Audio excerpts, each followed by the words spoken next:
Pasukan militer Lebanon berada dalam posisi yang sulit di saat Israel menginvasi negara tersebut. Mereka harus melindungi rakyat Lebanon tetapi tidak ikut berperang dengan Hizbullah melawan Israel. Diketahui Israel mengerahkan lebih banyak pasukannya ke Lebanon untuk operasi darat sejak 1 Oktober 2024. Tidak lama setelah itu, Panglima Militer Lebanon, Jenderal Joseph Aoun, mengunjungi Ketua Parlemen Nabih Berri untuk membahas bagaimana militer akan menanggapi invasi Israel ke Lebanon Selatan. Dalam pertemuan itu, mereka menegaskan kembali posisi lama otoritas politik Lebanon, di mana militer Lebanon tidak boleh terlibat dalam perang dan pertempuran Israel dengan Hizbullah. Namun, sumber yang dekat dengan militer mengatakan bahwa posisi ini bukan berarti tentara akan mundur dari posisinya di perbatasan Israel. Di sisi lain, Panglima Militer telah menarik sebagian besar pasukannya di pos pengamatan di sepanjang perbatasan. Meski demikian, tentara akan tetap menanggapi tembakan Israel ke posisinya seperti yang terjadi dalam beberapa hari terakhir. Sebelumnya pada Kamis 4 Oktober, serangan Israel terhadap pos militer menewaskan seorang tentara. Aksi ini mendorong tentara Lebanon membalas tembakan terhadap tank-tank Israel. Ini adalah pertama kalinya tentara menanggapi tembakan Israel sejak konflik dimulai tahun yang lalu. Gedung Putih tidak terima atas ancaman Perdana Menteri Israel Benjamin Netanyahu terhadap Lebanon. Sebelumnya, Netanyahu memperingatkan Lebanon bisa hancur lebur seperti Gaza sekarang jika rakyat tidak mengusir Hizbullah. Juru bicara Karine Jean-Pierre pada Rabu 9 Oktober menegaskan bahwa Lebanon tidak akan menjadi seperti Gaza yang lain. Pierre menegaskan bahwa kehancuran Lebanon bukan keinginan dari Amerika. Gedung Putih lebih lanjut menyoroti penderitaan rakyat Lebanon setelah invasi darat Israel.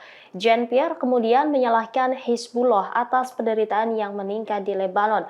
Menurutnya, penderitaan Lebanon dapat dihindari jika Hizbullah menghentikan serangan roketnya ke Israel. Ia pun menyerukan Israel Hizbullah meletakkan senjata untuk mengakhiri konflik. Sebelumnya, Netanyahu dalam pidatonya yang ditujukan kepada rakyat Lebanon pada Selasa mengatakan Beirut bisa terhindar dari perang panjang yang menimbulkan kehancuran dan penderitaan. Dengan syarat rakyat Lebanon mengusir milisi pro-Iran yang menguasai negara tersebut. Oleh karena itu, Netanyahu menyerukan pembebasan Hizbullah dari Lebanon.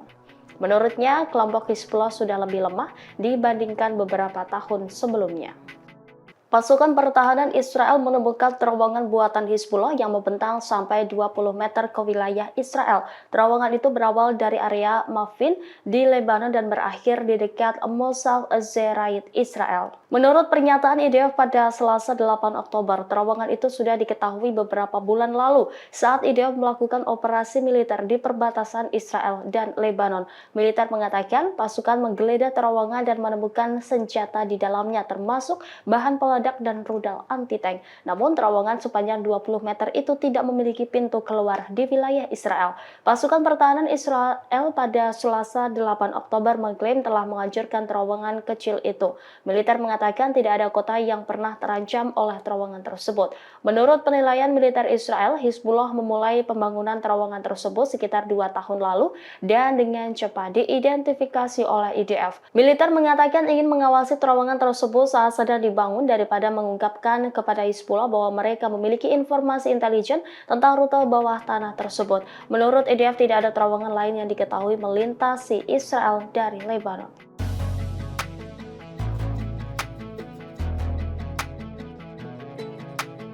Download Tribun X sekarang, menghadirkan lokal menjadi Indonesia.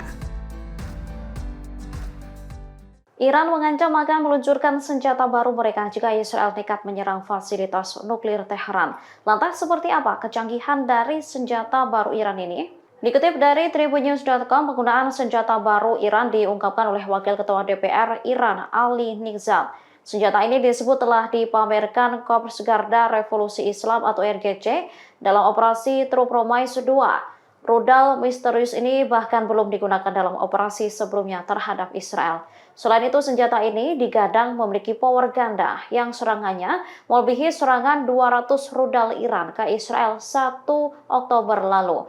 Meski demikian, belum jelas kapan senjata baru ini akan digunakan Iran. Namun, Menteri Pertahanan Iran mengatakan bahwa senjata baru akan ditembakkan ke situs-situs penting Zionis, mulai dari markas intelijen dan 3 pangkalan militer rezim Tel Aviv jika Israel nekat menyerang Teheran. Nigzat memastikan tak ada lokasi sipil yang menjadi target Iran. Sementara untuk menghadapi serangan balasan Israel, Iran telah mempersiapkan 10 skenario serangan. Tingkat serangan bisa lebih keras dan menargetkan posisi yang berbeda-beda. Bahkan pembalasan Iran diklaim dapat menyebabkan masalah yang belum pernah terjadi sebelumnya. Hubungan Israel dan Iran kian memanas setelah Zionis mengancam membalas serangan besar-besaran yang diluncurkan Teheran menyasar wilayah Tel Aviv. Media Iran lantas sesumbar senjata militer Iran dapat meratakan wilayah Israel dalam 10 menit jika IDF nekat membalas serangan Teheran. Kabar ini diungkapkan oleh surat kabar garis keras Iran Keihan. Disebutkan militer Iran mampu membuat kota Tel Aviv dan Haifa rata tanah dalam waktu kurang dari 10 menit. Kondisi ini berbanding terbalik dengan rudal-rudal Israel yang dinilai memakan waktu 2 hingga 3 jam untuk sampai di Iran. Komandan Angkatan Udara Korps Garda Revolusi Iran atau IRGC disebut masih memegang pelatuk. Sementara serangan Iran pada 1 Oktober yang menargetkan kota-kota Israel dinilai hanya awalan. Dikutip dari tribunnews.com, akan ada serangan yang lebih besar jika Israel menantang Iran.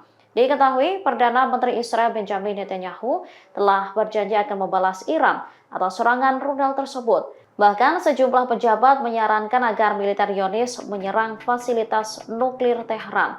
Namun, Amerika Serikat menentang rencana tersebut. Pasukan Israel kembali melakukan serangan yang menewaskan 4 warga Palestina di Khan Yunis dan 3 lainnya di kamp pengungsian Jabalia. Pengepungan yang berlangsung di Gaza Utara telah memasuki hari ke-6, memaksa PBB menutup sekolah dan rumah sakit. Dikutip dari Al Jazeera, pada 10 Oktober, Angkatan Udara Israel juga melanjutkan serangan di Lebanon, mengakibatkan 5 paramedis dilaporkan tewas, serta melancarkan serangan ke Provinsi Homs dan Hama di Suriah, menyebabkan kerusakan pada pabrik mobil dan lokasi militer. Di tepi barat, pasukan Israel menembak mati sedikitnya 4 warga Palestina, termasuk seorang pemimpin Brigadir Syuhada Al-Aqsa. Sejak awal Oktober 2023, laporan menunjukkan bahwa setidaknya lebih dari 42.000 orang tewas dan 97.720 orang terluka di Gaza.